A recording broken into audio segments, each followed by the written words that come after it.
Tara, pag-usapan natin to. Ang plato ng mandirigma.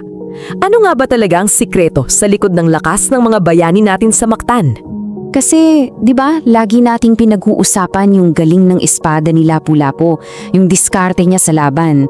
Pero, naisip niyo na ba kung ano yung nasa likod ng lakas na yun?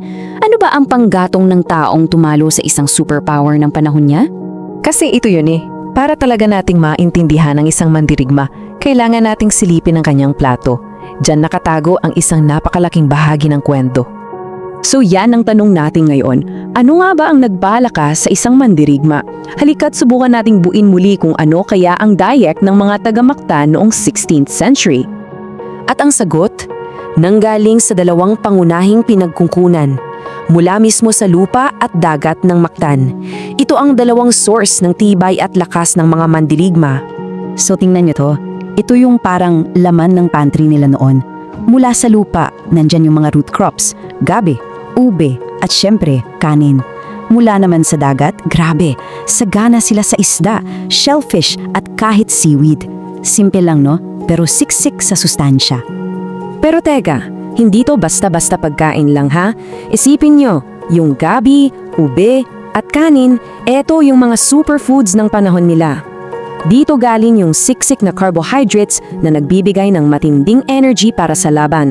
Ito yung performance fuel nila. Tapos, syempre, andiyan ang dagat. Para sa kanila, ang dagat ay hindi lang isang lugar. Isa itong higanteng pantry na hindi nauubusan. Dito galing ang lahat ng protina at nutrients na nagpapanatili sa kanilang lakas at kalusugan. At ang galing din, no? Kasi kahit yung paraan nila ng pagluto, napaka-praktikal. Inihihanda nila yung pagkain sa paraan na nimi-maintain talaga yung sustansya at lasa. Isang halimbawa, yung paggamit nila ng suka. At ang perfect example niyan, kinilaw. Sigurado pamilyar kayo dito, di ba? Ito yung paraan kung saan yung suka mismo ang parang nagluluto sa sariwang isda. Katulad ng ceviche na sikat sa Latin America. Bukod sa kinilaw, may isa pa. Tinola. Hay, isipin niyo yung pakiramdam ng isang mainit na sabaw na gawa sa luya. Nakakapagpanumbalik lakas.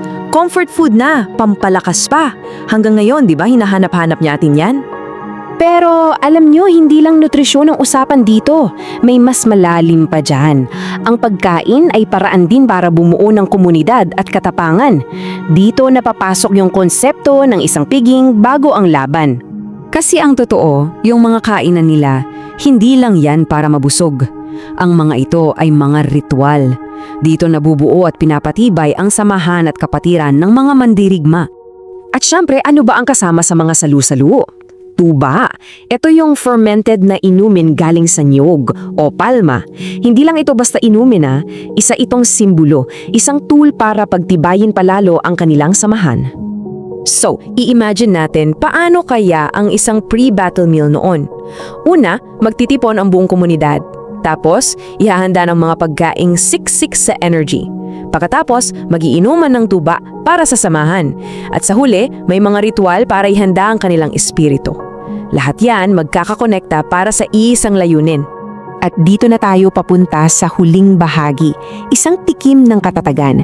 Kasi ang totoo, ang pamanang ito ay buhay na buhay pa rin sa plato ng bawat Pilipino. May isang napakagandang quote na nagsasabi nito, kapag kinakain natin ang mga tradisyonal na pagkain ito ngayon, literal nating natitikman ang parehong mga sangkap na bumuhay sa ating mga ninuno sa kanilang pinakamatitinding pagsubok. Grabe, no? Kaya sa huli, simple lang. Yung lakas ni Lapu-Lapu, pinatubo at pinalakihan mula mismo sa lupa at dagat na buong tapang niyang ipinaglaban. Kaya ngayon, ako naman ang magtatanong sa inyo. Ano ang paborito mong tradisyonal na pagkaing Pilipino na nagpaparamdam sa iyo na malakas ka? Ito ay isang paalala na ang lakas ng ating mga ninuno ay dumaloyo pa rin mula sa kasaysayan hanggang sa mga plato natin ngayon. Kung nagustuhan mo ang kwentong ito, huwag kalimutang i-like ang video, mag-subscribe at i-on ang notification bell para sa iba pang alamat at kwentong bayan.